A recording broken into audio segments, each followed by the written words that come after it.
Welcome to episode 136. Nope. 135. That's right, 135 out of topic. What's up, Brad? Getting ahead of myself. Not too much, Andrew. What's going on with you? Oh, the usual. So we had a YouTube comment from the podcast last week. Okay. The 87 POR Porsche 924. He said the last enthusiast car they sold was on eBay Classifieds. You get 5 free a year, and it's nationwide. I did not know that. Yep. And they also said they got no action on the car from Craigslist or Car Gurus. Interesting. Yep. Car Gurus is not a place for a vintage car yet. It's definitely for newer cars. I recall they said it was like an E92 BMW, but still, Okay. that's Newer. it's an enthusiast car. So, yeah, maybe, I don't know, people. That's the other thing. Maybe it's too expensive for Craigslist. That's also the thing. Like, if you have a car that's over a certain value, you might not get somebody who's going to buy it on Craigslist. Which seems weird to me because I feel like everybody looks there. Yes. But, I don't know. Would you... I guess we don't know. We're not in that world of... I mean, I've seen high-dollar cars listed on Craigslist. This is true. I never bought a high-dollar car because I'm, Yeah, we're cheap. cheap dirtbag. So, I wouldn't be like, I'm going to buy a...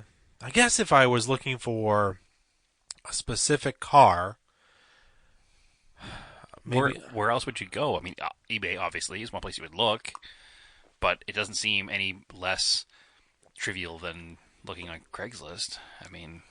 No, I guess not. I'm just trying to think like, maybe if I wanted a specific Evo when my Evo was new and no dealer had it, but somebody was selling their slightly used one. You can. I've never done the bank loan to buy a car from someone like a car loan. Yeah, I've only ever done that from a dealership. Yeah.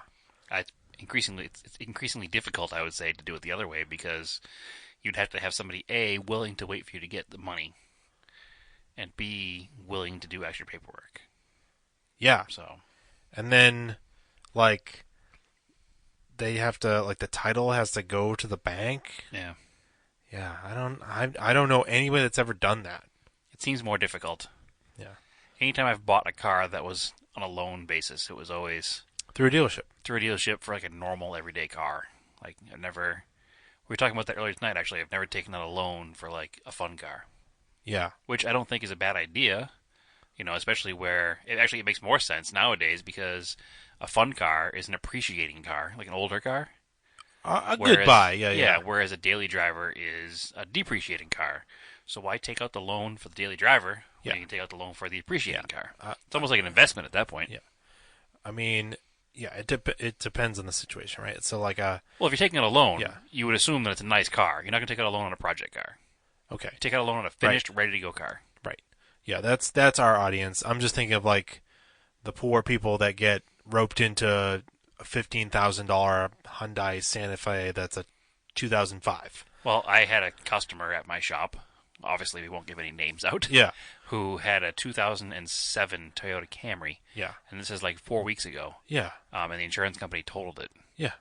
And they didn't get nearly enough to cover their payoff because they still owed like $8,000 on this '07 Yeah. Camry. So That's a whole other problem with predatory used car loans, but right. And then people with poor credit. But what we're talking about is like an enthusiast car. So instead of buying, well, you should buy the best you can afford. You shouldn't overbuy. But if you're are afforded a better car because you can get a decent loan to get it, it's really not a terrible idea. It's not a terrible idea. We were talking about probably it's got to be going on 20 years ago now, or close to it, 15 at least.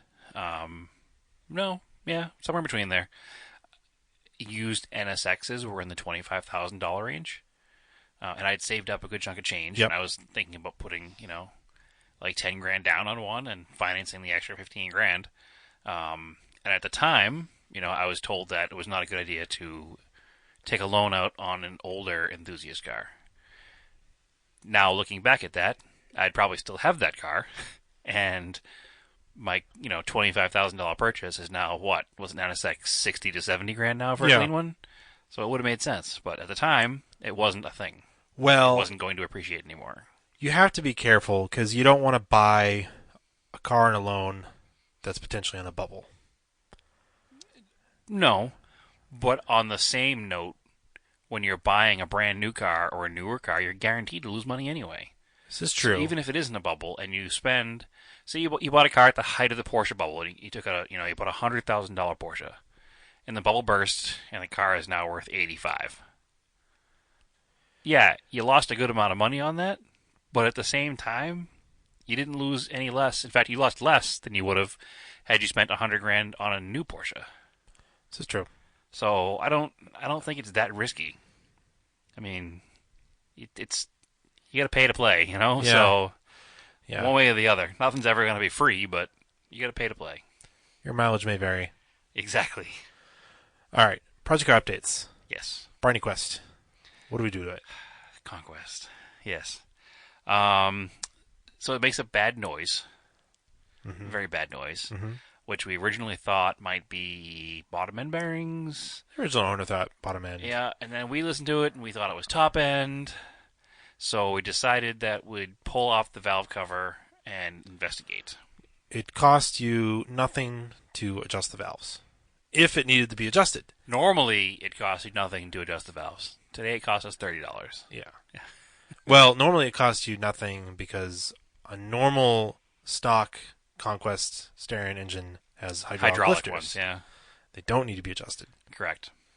But the G54B was available in different trims Yep. with not fixed, not mechanical. What am I? Not manual. It wouldn't be manual lifters.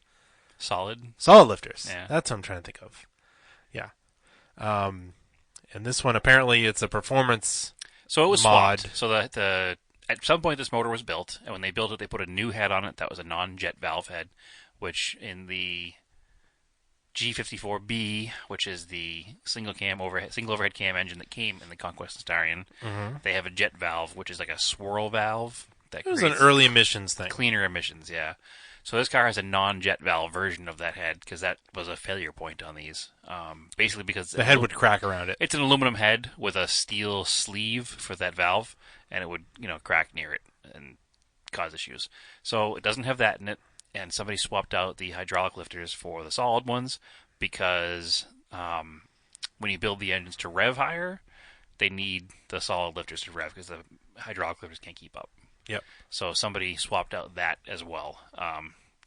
In the long run, for my uses, it won't matter. It's not a drag car to me, but anyway, they're in there, so we may as well use them rather than swap them all out again. So that we pulled the car down in front of the garage in order to work on it, because it was, fairly clear out at some point during the day yesterday. It wasn't supposed to be down for a long time. So we pulled the valve cover off, realized that it had, solid lifters versus hydraulic ones, Yeah. and said, all right, we're going to take this back across the street into the garage where we can work on the lift so we can get under and over it in order to manually turn the engine over by hand. Yeah. This is where things kind of went awry. It also started raining. It started raining, yeah. Another reason we Well, decided let's to do just it. put it inside. Yeah. So I put it together enough to drive it across the street, meaning I put the valve cover back on it, and I put the intake tube back on, which goes across the top of the valve cover. Got in the car, cranked it over, and it wouldn't start. Nothing. It would just crank and crank and crank. It wouldn't catch. Crank all day long, wouldn't start. So I said, well, maybe it's out of fuel. Because the fuel gauge, I don't know it. I've never driven the car. It showed pretty low, but didn't show the light on, but who knows. So we put a few gallons of gas in it. Still wouldn't start. Now in my brain, I'm like, maybe this thing's just got too much fuel in it. At this point, it's downpouring. Yeah, it's really raining. We're getting really frustrated. So I said, well, maybe it's got too much fuel in it, and it's not going to start now. So let's just let it sit overnight, and we'll worry about it in the morning. So that's what we did. So today it wasn't raining nearly as hard. It wasn't raining at all. It was misting a little bit. It wasn't dry. It wasn't wet like yesterday. So we decided to spend a little more time trying to get the car running so we could get it in the garage so we could adjust the valves and get the car hopefully running again. And we're hoping that maybe those, manually adjustable valves were way out of whack, and that was causing the noise. So we first started by checking to see if the fuel pump was working, which it was. And then we decided to check spark, and we didn't have spark. Mm-hmm. So Wasn't one of the spark plugs was loose? yeah, two of the spark plugs were loose, like hand tight. Like I literally took it out by hand. Okay. So, and that's not us, that's somebody else. So I'm hoping somebody maybe was checking something else and just didn't put it back together all the way. I hope it wasn't. I assume it wasn't driven like that. But anyway, so I put spark plugs back in the way they belong, but it wasn't getting spark. So we're trying to chase down why it's not getting spark, checking fuses, checking ignition, checking everything, and then we pulled a plug. Sorry, we were cranking it over some more, and we happened to hear the distinct like light clicking noise of an arc somewhere, and noticed that it was arcing from the coil terminal. No. First, there was no arc from the spark plug to the head. Right, so we knew there was no spark. So there's no spark. And then we're like, well, okay. So the car won't start, right? So we went for the basics. So it turns over, which is good, right? Yep. But it won't fire. So okay, it's got fuel.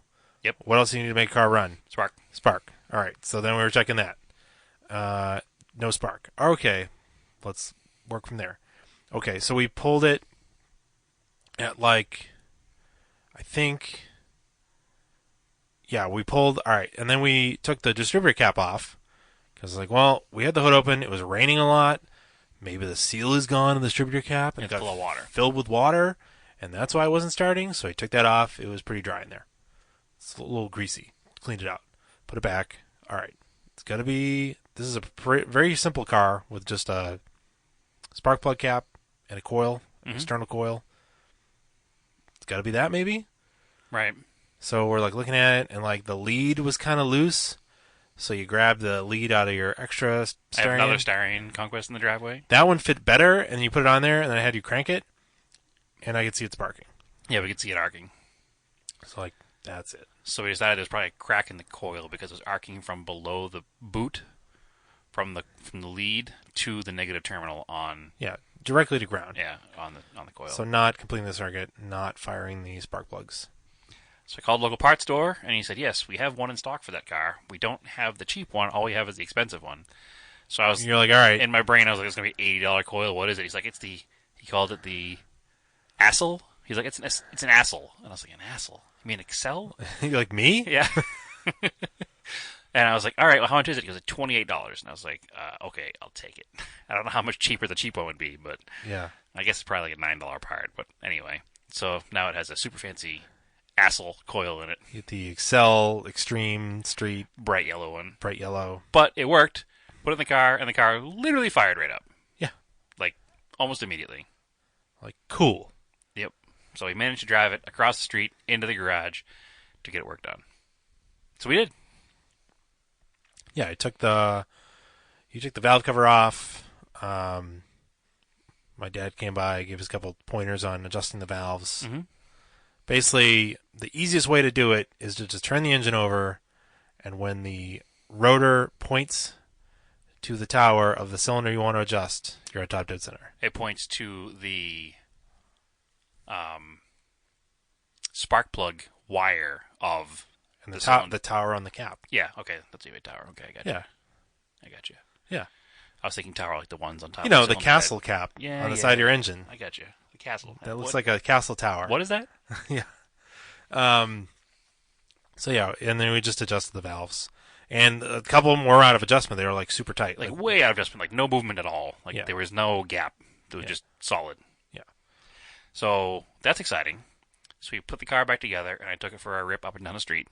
Car runs 100 times better. It doesn't fall on its face like it used to. It pulls all the way to the rev range, but the noise is still there. Yeah, it probably needed a coil, and the valve adjustment probably didn't help. Like probably helped too. Right. Yeah, and the noise is weird. It's like sort of there, but then goes away, but then comes back. Yep. Under different loads. Yeah. It's weird. So We're thinking now something to the timing chain, because we also could see some marks inside the engine where it may have moved incorrectly. yeah, my dad noticed some marks inside where like the chain would have like slapped the inside of the head. Yeah. because it like goes out and around the timing chain on the way this engine's set up. Mm-hmm. We'll check it out. I mean, I start with a mechanical. It's a mechanical chain tensioner, so just We start put there. tensioner on it. Yeah, I think it's accessible from the outside of the engine. Yeah, I gotta double check. I would start. We'll start there, and then. But otherwise, it ran way better. It did. Other than the noise, the car ran like pretty much new. Mm. So it pulls really hard. All right, that pretty much covers it for the Conquest then. Yeah, I'm pretty excited where we're at with it. So hopefully that timing chain won't be a huge issue. Worst case scenario, we have to change the timing chain, which we have to pull the radiator out to do that. But we're already pulling the radiator out to put a new radiator in. Because actually, Project Car update, I drove to Connecticut to buy a radiator that also included both stock fans. Because somebody changed that car out to like a single flex style fan for some reason. But I noticed we were looking at the 84 today. 84 is set up that way. Which way? As a fan. Oh, it doesn't have electric fans? Mm-mm. I don't remember. But it has a clutch fan. Mm-hmm. It's not a direct drive fan like Mm-hmm. is in the 88. Mm-hmm. And also probably has a proper shroud that fits properly. Yeah. Unlike the one in the 88. Mm-hmm. Yeah, 88 had two separate electric fans. Hmm. The 84, you're right. It has a clutch fan and an electric fan for the AC condenser. Mm-hmm. So Yeah, it's like a Montero. All right. Southern New Hampshire Cars and Coffee, May 12th. Coffee Factory, Salem, New Hampshire. Check the Facebook event for details and any updates. So, yeah, we're looking forward to that one. Hopefully first one was good. Hopefully the second one will be just as hopefully good. get good weather again. And, all right, so instead of having people ask us questions, we asked the listeners questions, or a question. Flipping the script. Yeah. So for this week's question to the listeners, we asked, what is your project car breaking point? Do you cut your losses and move on, or park it and save it for the later version of you to solve? And it seems like I pick on Brad a lot here, but in the Instagram post, that flat body Starion is looking pretty tough these days. It is, which is unfortunate. Yeah. But to be fair, it was looking tough when it got parked there. Yeah. To be even more fair, what do we do to it today? You started it right up. Right, we put a jump pack on it, and the car fired right up and idled like it was parked yesterday. So the car runs beautifully still to this day. Better now, I think, than I did when I drove it. So most of these answers come down to your enthusiast level for a particular part of the car hobby. If you're into working on cars all the time, you probably have a higher tolerance for broken stuff. Yeah. Versus just wanting to drive stuff. I think that was reflected because knowing the people that were responding, it's kind of reflected in that when you see what they like to do. Yep. Like, oh, this Yeah, makes for perfect sure. sense. Yeah, there's no solid one answer across the board here. I was almost afraid to come down into the recording studio this evening because I thought it was going to be an intervention with all of my friends sitting around here telling me to get rid of all my cars. But thankfully, most of my friends understand that my pieces of junk bring me some form of happiness. So they have to deal with it, and they do. All right, so Tim Reed, these are from Facebook. The only breaking point I really have is when a car I have has too much cancer. So rust, right? Mm-hmm. So it's at the point where I'll strip it bare. If it's at that point, I will strip it bare of anything salvageable and scrap the body. He's not wrong. He's not wrong at all. So a lot of that also comes down to geographic area where you're from. I know he happens to live in the Pacific Northwest, where cars don't rust as badly as they do in other parts of the country. Yeah. So for them, a car with a lot of rust might be a car that here in New England is something we would have no problem saving. Yeah, I guess. You know, that's how it works. You know, people have looked at some of our cars that we consider nice, and they say, I would scrap that. So Yeah, I mean, I don't know. It depends. Like, I'm getting really like picky and choosy now. I'm like, oh, if I can get something without rust, I'm not buying a thing with 100%. rust. Definitely choose the best car you Once can I've find. had that forbidden fruit of a non-rusty car, Right. I mean, I'm literally moving to Phoenix to avoid rusty cars. yeah, So it's like I get it. I mean, it's just a And that's part of the reason we're even bothering with the maroon Conquest, yeah, because it's originally a Louisiana car, and the okay, car has no rust on it. yeah. It's not that bad. Yeah, there's no rot. I mean, there's some surface rust, Yeah. and most of the connectors and fasteners have come off pretty easily on that car. Mm-hmm. It hasn't been an issue. That's part of the reason we're even trying to save that car. Whereas the 84 that's been sitting in my yard for a long time is very rusty. Oh yeah. But that's also going to be a good teaching tool for welding. So Yeah. All right. So Flavio Braga, if it's worth keeping, it's worth keeping in running order. I can't justify keeping broken cars for longer than a couple months, ooh, so I can sort it out, fix it, or just move on. So. couple months, huh? Hmm. Oof. I mean, if you're short on space, right? Like you can't justify taking up that space. Yeah, You might as well enjoy cars. yeah. I have enablers Yeah. that allow me to keep vehicles in places where I'm not, or where I am. Yeah. Which the enablers have enabled me to amass a stupid number of broken vehicles, which I'm trying to rectify, but there's a lot of them. Mm-hmm. It's going to take a while. Probably not going to ever happen, and they're all done. But Yeah. some will be gotten rid of before they're finished. So, and then Mary Reeves says, "Bad enough you don't want it. Good enough someone else will take it." That's a good point, actually, Yeah. and that's a point that I come up with all the time because I sit and I look at. We'll go back to the '84 Starion again. Okay. It's at a point where the only person that would take that car is a junkyard. Yeah. Nobody would buy that car. Yeah. Whereas something like my Saab, Yeah. I could probably sell as is.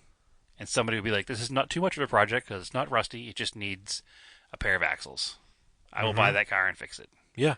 So yeah, she's right. It's definitely at the point where you don't want to fix it anymore, but it's not so far gone that somebody else won't be willing to take the project on. That's a good time to let go. Exactly. Oh, That was like take your own advice, Brad. God damn it. Yeah. I mean, that was like Stephanie's Outback. It was not. There's nothing wrong with it. Right. Well, like there was stuff that wasn't working on it, but it wasn't like broken down, wouldn't move under its own power. Right. It was at a point where you had spent enough time working on it. Yeah, I just don't where want to you fix were it done. anymore. And if somebody else gets it as they haven't worked on it yet, it's not a big deal to do Yeah. the things that it needed. You were just tired of working on that car. Yeah. Because it wasn't an enthusiast car either, which didn't help. No. It was just your car. No. And Stephanie was ready to buy a new car. Yep. So it was time to get rid of it. Yep. And yeah, she And had that car still runs to this day. Yeah. Because we know the person who bought it. He's a listener. And it's still going strong. Yeah, she had a very rusty 4Runner, I think. Mary did. Yeah. It was cool, though. I mean, it was the last of the 90s body style. It had a manual transmission. Mm-hmm. It was a neat truck, but it was New England. It was a Toyota truck, so it needed framework and quarterwork and bumper ends. And The drivetrain was perfectly fine. and no fault of her own, just we live in New England. That's just Yeah. what happens Yeah. with old age, especially when she spent a lot of years living on the ocean. Yeah. So. All right, Jeremy Nutt says, my breaking point is when I can easily buy a better version of the same exact car for less money than it will take me to build the one I have. That's a good point, too. And I said, this is a good idea to keep in the back of your head when looking at buying project car, enthusiast car. Yeah. I mean, That's why we always say buy the best one you can afford. You can see that really cheap price tag, and you're like, that's really enticing, but is it? Well, we can go back to what we used to call your garbage Montero. Yeah. It was an $800 Montero. Oh, yeah. And you probably spent $3,000 on that thing over time, maybe? Yeah. When you probably could have bought the equivalent truck that you wound up with in the end for $2,500. Probably. Right. Some of it, again, like I said, is your enthusiast level of it. Some of it is an exercise in just doing stuff to do stuff. Yeah, because I enjoy doing it. I wouldn't say that was a waste on your end because you enjoyed working on that truck, and we're not talking, tens of thousands of dollars. No. But it probably could have been replicated for less money than you spent on it. Yeah. But I don't mind doing valve cover gaskets or timing belts and that stuff. It's sometimes you're just like, I want to learn how to do it, so I want to to it to that car. And those are all things that you'd have to eventually do to even a nice one if you bought it, if you kept it for a long time. And if you wanted to um, learn how to weld, you're like, I'm going to learn how to weld. Then you might go out and buy a car that needed a bunch of welding, Right. and you just learn on it. A la the 84 Starion. Well, it's like, what do you do when you want to learn how to drive a manual transmission? You buy a manual You just transmission go out car. and buy a manual transmission car. Yep. You can learn on your friend's car, like get the basics, but the only way you're really going to learn is if you drive one every day. Buy the car and try to get it home. Exactly. That's how you learn. That's how I learned. I mean, Mm-hmm. I had some minor experience before I bought a car, but I bought a manual transmission car and I was like, all right, now to get it home. So, Danny Jimenez, so his reason for keeping cars is mainly due to some sort of sentimental value or not wanting to compromise on a specific part or willing to put that project aside until I acquire the skill set needed or in some cases learn to rebuild, recreate the long out of production part. So again, it's up to like sometimes you get attached to cars, Brad, The 84 Starion again. um, or you're like, I don't want to buy a cheap part for it. I want to buy the right parts for it, and it just gets kind of like the project gets like you kind of kick the can on it a bit, Right. and then it doesn't get done right away. And of course, again, like I was talking about, sometimes you want to learn how to do something, Right. which is fair enough. I've certainly have like gotten a car and be like, I've never done that to a car. Yeah. Maybe I'll do it to this car. There's not much left now, though. No, done I mean, mostly everything. Mostly everything. Welding though, haven't done welding, so we're getting to that. So the 84 Starion again. That will be the big learning tool for all of us on that car. But it's okay. I certainly am sentimentally attached to it. So. Mm-hmm. Moises, Arizona, Castro says, so far I keep everything I get. I'll get to it eventually. And as far as I understand, Moises has I'm going to call it a desert dry storage, quotations. Some would call it a junkyard, but I want to be nice. I'll call it desert dry storage. It's desert dry storage. Yeah, it's outdoor storage. Yeah. But it's dry. Yeah. It's like Car's not rusty. It's like the plain boneyard. Yeah, it does. And it's full of various Mitsubishis. It's the Mitsubishi boneyard. Yeah. Hopefully he'll be able to get rid of one or two of those things when I come out there, because I need myself a first gen Mighty Max, which I think he has probably 3 or 4 of. Yeah, like those airplanes in the boneyard aren't really like quote unquote junk. They're just there. Resting. They can be revamped or used for parts. I don't want to keep harping on it, but I mean, so can a certain 84 Starion. Jesus. Well, again, that comes down to my answer to this question is, I can't stop. I don't have a breaking point. I guess not. It's a personal opinion of each vehicle. Like as you call it, the BarneyQuest. I don't have a super personal attachment to that car. It's just a decent car, and I'm enjoying working on it and enjoying turning it around to what it could be. Yeah. And I have had many other cars like that. Like I had my Cressida, we did a cylinder head on it, and I sold it on. We had that Accord, we did some maintenance to it, did some belts, did some filters, and sold it on. Like I don't have to keep every single car I get. There are some cars that just speak to me in ways that others don't. And the problem with that particular car is that I bought it from the original owner. He was really enthusiastic about it. He kind of gave me that enthusiasm from him when I bought it. And then going through the receipts and things that he gave me, like he bought the wheels for it from my dad's shop in 1986. And, it had low miles and it's got an interesting story and it's a cool color combo. And I drove the car every day for a year and a half, and I just developed a certain bond with that car, and I can't let it go. And the only reason it got parked, obviously, was because that certain person ran a stop sign and drove into it. Yeah. But I just haven't had the time or space to do it, and I think that now that I have the time and space to do it, I'll be able to. I just don't. I can't let go of that car for some reason, and it's not that it would be hard to replace because it's an 84 flat-side Starion. They're not common. Mm-hmm. It's a fully loaded car except for the digital dash. It's got, the trip computer and everything. It's kind of a weird option car. And I I enjoyed that car so much, I want to put it back on the road. And I don't have a good reason for it other than it's 100% emotional that I got attached to that car.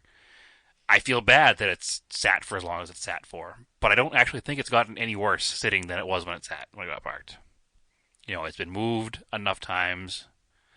Andrew's rolling his eyes for those who can't see on camera here. It's been moved enough times that the floor isn't rotten out of the car any more than it was originally. Yeah. The part of the floor that's left? I cut out some and replaced some already. But the stuff that has been repaired in the car has stayed just fine, and I think the car will see the road again soon. I really do. All right. That's what this whole thing's about. Yeah. It's about that car. You looking at it as I was scraping the mold off the hood. Well, whatever that is, mildew. I don't know what that is. It's moss. It's moss. Mold. I don't know. It's like the moss that grows on the roof of your house, like that weird grayish moss. Yeah. Well, I'll post a picture of it. I took a nice picture. It's somehow growing on metal that's painted. It looks like an aerial shot of a frozen. I said it's a snow-covered bog from the air. That's what it looks like. But I have a picture of it. I'll post it on the Auto Off Topic. It's page. Like that old game that used to play in Conan where it was like extreme close-up and then it would back out until you guess what it was. Yeah. Nobody would ever guess hood of an 84 Starion. Yeah. Sandra Pascarella, my mom, and she says if you haven't gotten to it by now, move on. Now, probably because she has I'm pretty sure she's looking out the window at my white Starion going, what the hell, Brad? What are you doing? Or some other junk cars in the yard. I wasn't going to call it anybody else. Because those aren't mine. Some of them are. All right. To the Instagrams. I will say Justin Marble says, poor thing. Wasn't really an answer to the question, but I do want to just let him know that listen 30 seconds ago, and you'll know the car will be done. Yeah. He actually supplied the fenders to repair the car. Oh, cool. So, we like Justin. Not just for that reason, he's a cool guy, but also he supplied the fenders to fix the car. All right. High-Vis Hero. Apparently not a blown engine because I rebuilt my WRX. My S10 Blazer on the other hand. Yeah. My S10 Blaze, on the other hand, I reached the point where the car was actively rotting faster than I ever would get to with other projects. So the heartbreak decision was made to let her go eventually. And I said, yeah, that's a common Blazer theme. Yes, it is. Sandra Pascarella, we're looking back at you. Yeah, the S10 Blazers. Again, we're hitting on all the points here tonight. We have S10 Blazers, Starions. Rusty Starions and S10 Blazers is pretty much the theme of my life for the past decade. WRXs. Yeah, that's true too. Also in the same one. Same I mean, I would, even though mine's kind of rusty, if something happened to it, I'd probably rebuild the engine. Your WRX? Yeah. Would you really? Because you almost threw it away when it needed suspension work. It was pretty bad. Yeah, well. That suspension work was a pain in the ass. That was probably, if I hadn't done the work myself to all that suspension work. Oh, it wouldn't have been worth it at all. It would not have been worth it at all. That car should have gone in the trash. If I didn't have the means to do it myself, that car was going in the trash. Yes. The only reason that it stayed alive was because I could do it myself. Mm-hmm. So there's that portion of this discussion too. That you shouldn't. I mean, I guess you could love a car so much that you could spend thousands of dollars restoring. Listen, don't remortgage your house to fix your car. No. Yeah. No. If it's so far gone, get rid of it. I know it sucks. Find another one. Yeah. Find a better version of that car. Yeah. Or keep a portion of it to remember it by if you need to. The wheels, the hubcaps, the seats, or whatever. Something that brown you put Colt in the new one. Yeah, that's another one I let go. Yeah. You didn't want to. I didn't want to, but I had to. And people were like, why are you letting it go? I was like, no, it was too far gone. Yeah. It was too far gone. Yeah, it was really hard after I made the decision for people who were like, why did you let it go? You should have tried to save it. But no. Yeah. Because those people don't actively have to save it. They're just armchair car restorers. Yeah, it's easy to sit on the internet and comment, you should save it. It's like, well, why don't you come over here and form all the sheet metal and weld up all the floors and spend 30 hours restoring. And it wouldn't have even been a big deal if it just needed floors. But the problem was that car was rotted with a rear suspension mounted to the car. So it was the car would actively try to kill me if I kept driving it. Spend 70 hours restoring an 80 Colt and people will call you insane. Right. So throw an 80 Colt in the trash and people called me insane. I can't win. There's no winning. Exactly. It's crazy. It's bad enough that I'm going to spend 80 hours fixing an 84 Starion. So Everybody can stop. And I gave that brown Colt an additional probably 6 years of life that it wouldn't have had without me. Right. Because I bought it and it needed work from day one. And I made it work and I daily drove it. And that many more people got to see it and quote unquote enjoy it on the road. Sure. People like that car. That car was a very popular car with passersby. Yeah. But I remember when those crap cans were new. my grandma drove one of those. Yeah. Yeah, My exactly. weird uncle had one. Did I buy it from your grandma? Because it definitely came from an estate I sale. think my cousin crashed one once. Yeah, there's always that story. Rob E30, I'd say my only breaking point has been financial or relocation. Which is a point that I'm at right now. Yeah. Both. I never would have sold my 260Z. That's a bummer, but I was moving and had no place to keep it. My current project has stayed with me because of its motivation to finish what I started. I fix, modify what I can, and find ways to save money on parts like waiting for sales or finding good used replacement stuff at Pick and Pull and forums. Not going to lie, though, I've been close to selling it several times. And, yeah, we've been there, and those are good strategies for keeping going. Yep. Definitely, when I put the Gallant back together, a lot of time was spent on the Gallant VR4 forums, and unfortunately, there's a lot of part outs. Yeah. But there was several Gallants that died, so that mine may live. But again, a lot of those part outs, so to speak, could be cars that where armchair car restoring saying maybe you should have saved that. But you know what? We don't know the history of the car. We don't know. Maybe the frame was tweaked. Maybe it's rotted somewhere. We don't know. And you really can't. I mean, it stinks that these, rare, at least in the United States, cars are being parted. But maybe there's a reason for it. Nothing lasts forever, I guess. What I'm trying to say. I used to have an emotional attachment to every car, and I get really annoyed when the car would get Not wrecked. even your own cars. Yeah. Yeah. But then I was I became more nihilistic, and I'm just a car's a car. I don't care what That's not somebody true. else's car. You do care a little bit. If I don't somebody care. intentionally ruins a car, you get angry. I get annoyed, and I'm like, well, they chose to spend their time and money ruining that, which stinks. But oh well, what am I going to do? It's already done. Yeah, it's true. Charade Life didn't really have an answer for the question, but he had a comment about the quote of let a later version of yourself solve the problem. Yeah. Because he's had a Volkswagen Beetle in his garage since 2003. Yeah. But he gets a pass because that's an emotional attachment. Because that car was bought brand spanking new by a family member. Yeah. And it was passed down through generations to now him.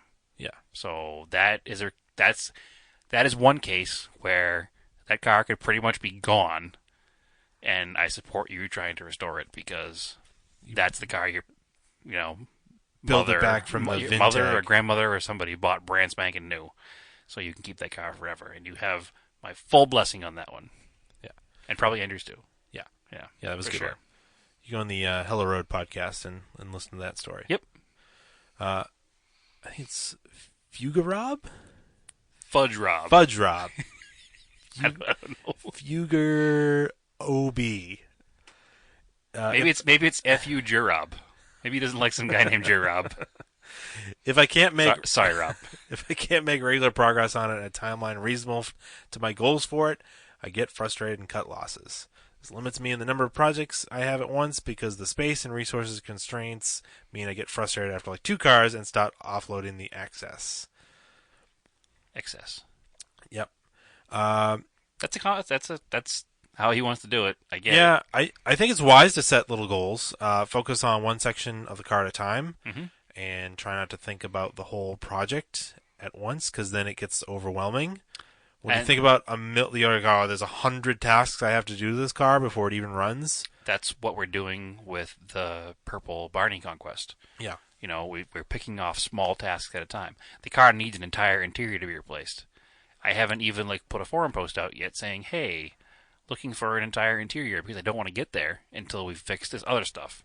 So at first it's fix the noise, then it was going to make the car run right, then it was going to go through the brakes, and you have to have a hit list of things to do in order to keep yourself A, motivated, and B, not from getting overwhelmed. I learned that strategy a bit when building model cars when we were younger, because I would get the big box of parts that had an unassembled engine and chassis and interior and body, and I wouldn't know where to start. And then in my brain, I was like, well, treat each subassembly of the model car as a whole model in itself. Like, oh, I'm building a model of a 350 Chevy. Mm-hmm. Now I'm building a model of the front suspension of a 70 Chevelle. And that, I found, made it easier for me to complete models. Hmm. Because it was small goals versus one big goal. Yeah. It's easier to hit small goals. Yeah, this hobby should be fun, Yep. so don't bury yourself in projects. 100%. Because that's not fun. Don't listen to me, though, because I don't know what I'm talking about. I don't know about I definitely you. buried myself in projects. Oh, yeah. It wasn't on purpose. It was a long time of a weird time in my life, but that time is over and things are getting done now. Yeah. So, Arnie's Antics just says never give up. right. And yeah, sometimes you shouldn't surrender. I agree 100%. Throttle by Cable. That moment, I no longer look back at it when I walk away from it. It's time to cut bait. I also sold an emotionally connected car because I did not have the money or the time to do right by it.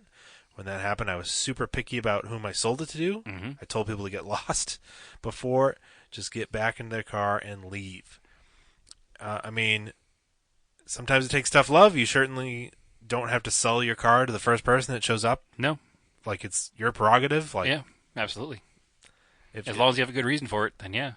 yeah. If somebody comes up and is like, man, I've been looking just for this kind of car to enter in a demolition derby, you can go, I don't think you're the right guy It's for not my for car. sale anymore. Yeah. Sorry. Made a Decided I mistake. don't want to sell it now. Yeah. Sorry. Not for sale. Yeah, and I've actually cut prices for people who I feel are the better buyer for the car. Absolutely. You know, because it's like, hey, this kid really wants the car. You know, I believe his sob story. Yeah, you deserve to own the car.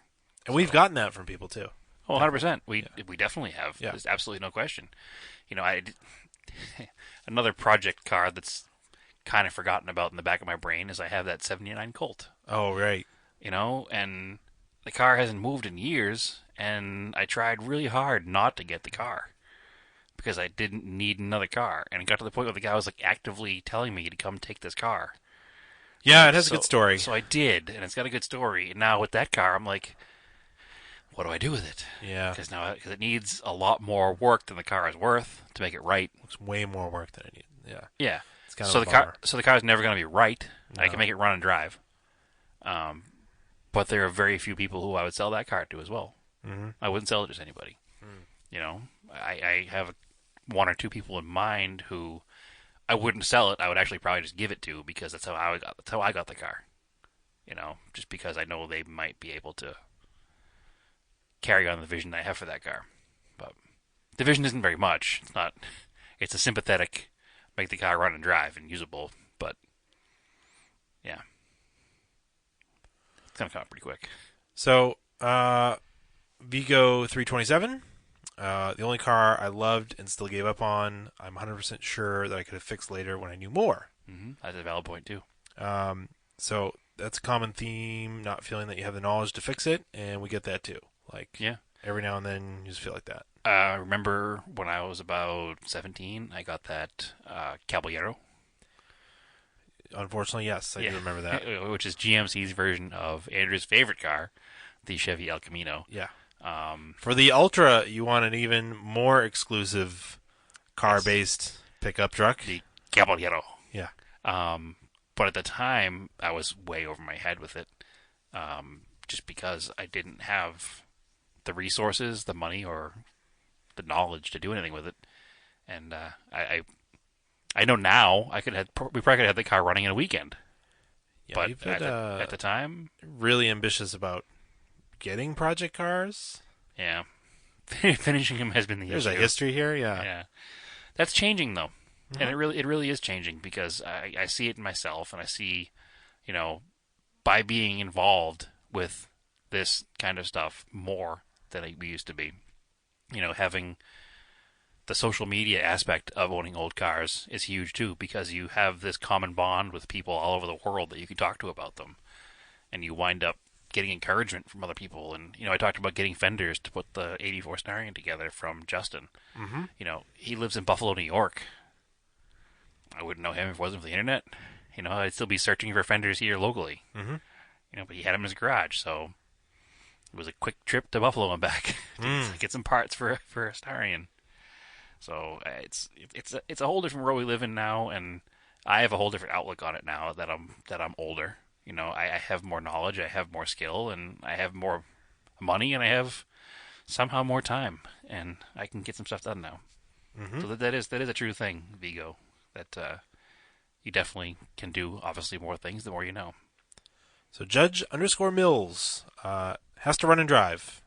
He had a 15-year-old project, only drove a few hundred miles, sold it not running. He says the next guy went roadkill with it, got it running in a week, but he was trying to do so. Judge Mills was trying to do a nice job to it Right. instead of just smash it together. Um, so for him, it must be a runner, so he can enjoy it while he works on it. So that's what do we call that? A Rolling restoration. rolling restoration. Yep. That's the I forgot. You Yep. had a term for that. Which is kind of important, depending on your skill level and your storage situation. Makes it more fun. Yep. Um, I would consider almost every car I own, even the ones that run and drive, to be rolling restorations because you do little things here and there, and you enjoy it in between. there's a lot of people that you know about at the cruise night or something that had this car for like 15, 20 years. They did this Yep. restoration because they did it like piece by piece, Mm-hmm. one part at a time. And that's fine if that's what you want to do. Me personally, I don't really like that. I've had a couple cars that I've put together, but it's only taken like a year and a half if they Right. were completely like just rollers. But no more than that, because otherwise to me, it just drags on too long. Again, I think a lot of that has to do too with what level of restoration enthusiast are you at? Do you enjoy more working on the car than you do driving the car? Do you enjoy Yeah. equally doing both things on the car?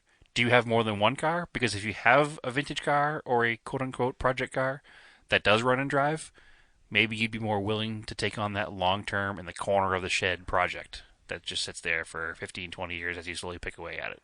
Yeah. There's too many variables to lump everybody into the same thing here. But it's interesting to hear everybody's opinion on it.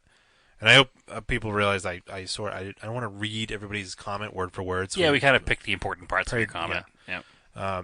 some Volvo car people are too annoying, so I never walk away from equity. I don't think I understand that.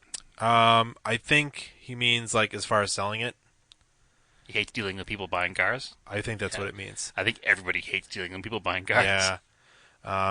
And also, I want to find out more about the bad Benzo because it's getting a Monster V8 swapped. It's that cream colored I don't know, whatever like the mid 70s sedan is. He had a little incident this past year where he was driving it in a snowstorm and it slid into a curb and the front suspension mount broke from the subframe and the subframe broke from the body of the car. Ooh. Yeah, so he's going to be putting a whole new subframe in it that's custom for V8 parts. Well, cool. So I don't know what kind of V8 he's planning on doing. I don't know if it's going to be like an LS V8 or an old Mercedes V8 or I assume it'll be like an LS style. See, that's another way of modifying, restoring a car that I personally I like that. I like that something happened to the car. He didn't purposely pull the car apart to do this V8 swap. Like it was a perfectly running and driving car. He Yep. was enjoying it, and then something happened that was dumb. And in order to fix the car, he decided, you know what, I'm going to go in this completely different direction. Right. I've already enjoyed the car as is. Yeah. Something happened to it. Most people would throw it away. Now I'm going to bring the car back to life in a different form. Personally, I don't love taking really nice cars, ripping them apart just to throw an engine swap in them. Right. If you've already got like a Buy something with a blown engine already. yeah, or- if something's already kind of pretty ratty, yeah, throw an engine in it, Mhm. do weird shit to it, make it a little different. Yeah, enjoy it. But we've discussed this before. Those low mileage survivors, please don't engine swap them. Yeah. It's- Don't cut That's them that apart. makes me cringe. Yeah. All right, that's where I get upset.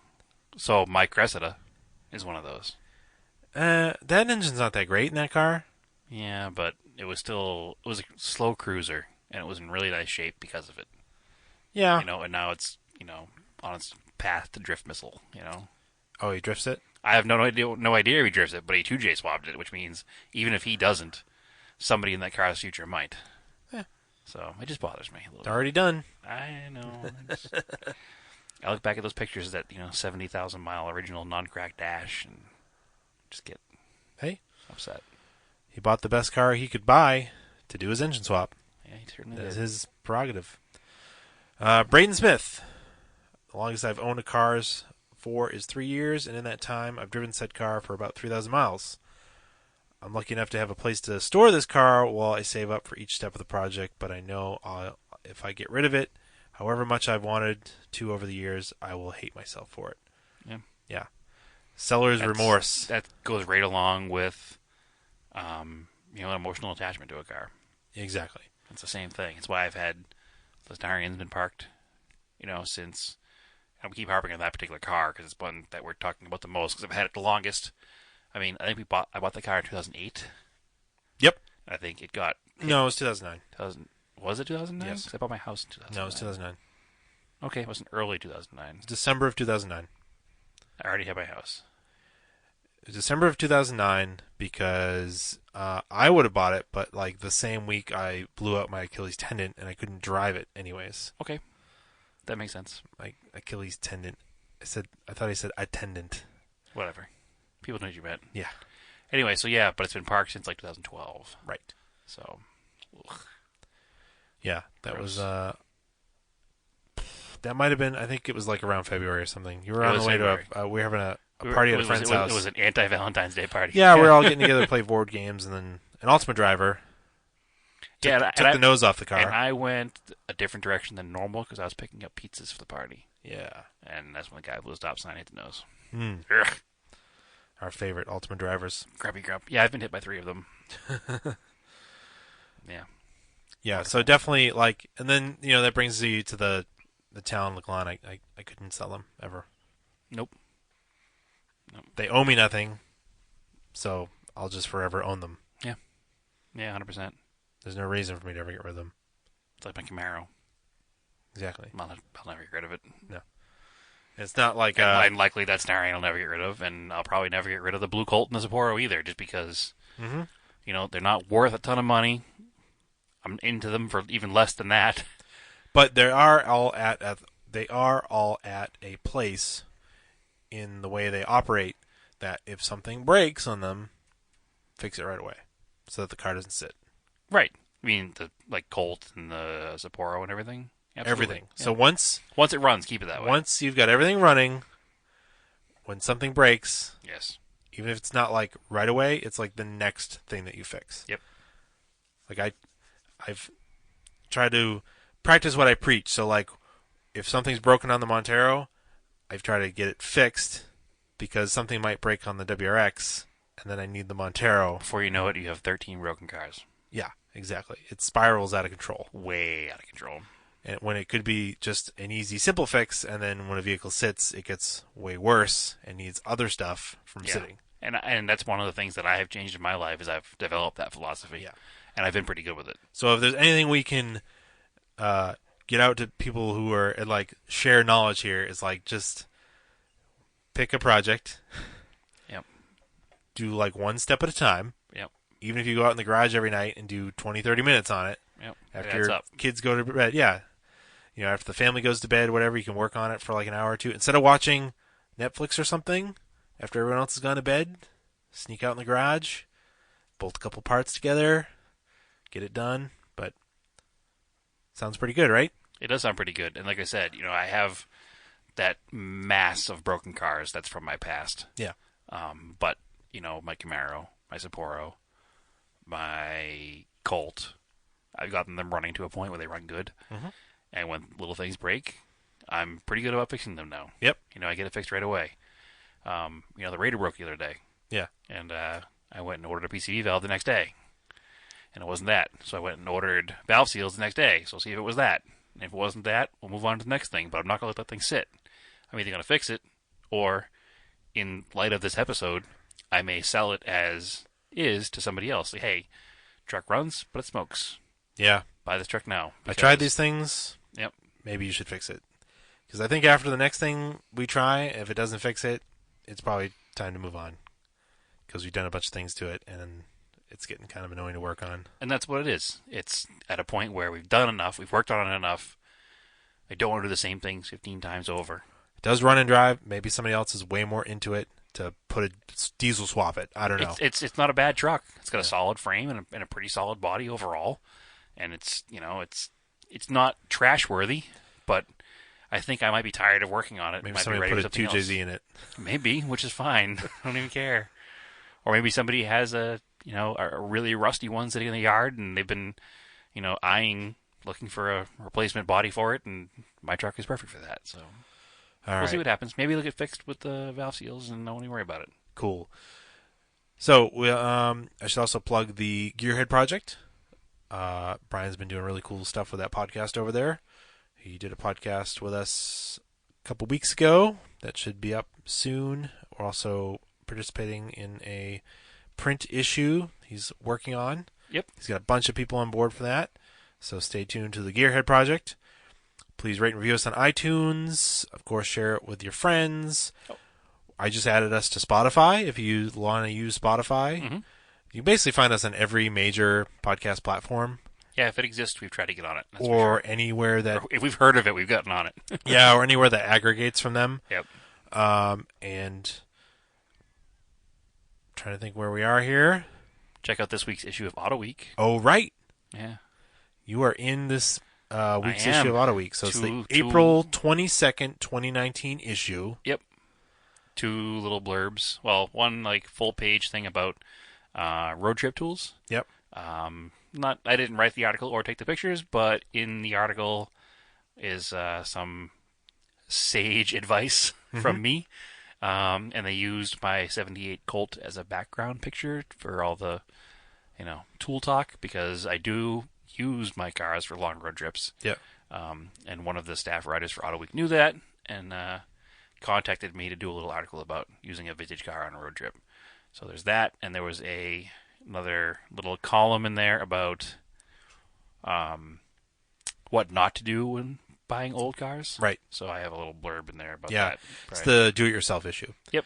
So, as always... It actually marks the second time I've been in the do-it-yourself issue, because the Sapporo was in 2 years ago, remember? Oh, was it? Yep. Oh, cool. So, as always, keep cars analog. And follow us on That's right. at Auto Off Topic on Instagram and Facebook. Yeah. And Brett me at TSISS350 on Instagram. And where can they find you, Andrew? at Raced in Anger. Right, where he's not confused. Nope. All right. Now, Keep cars keep your analog guys analog. and aim for the roses.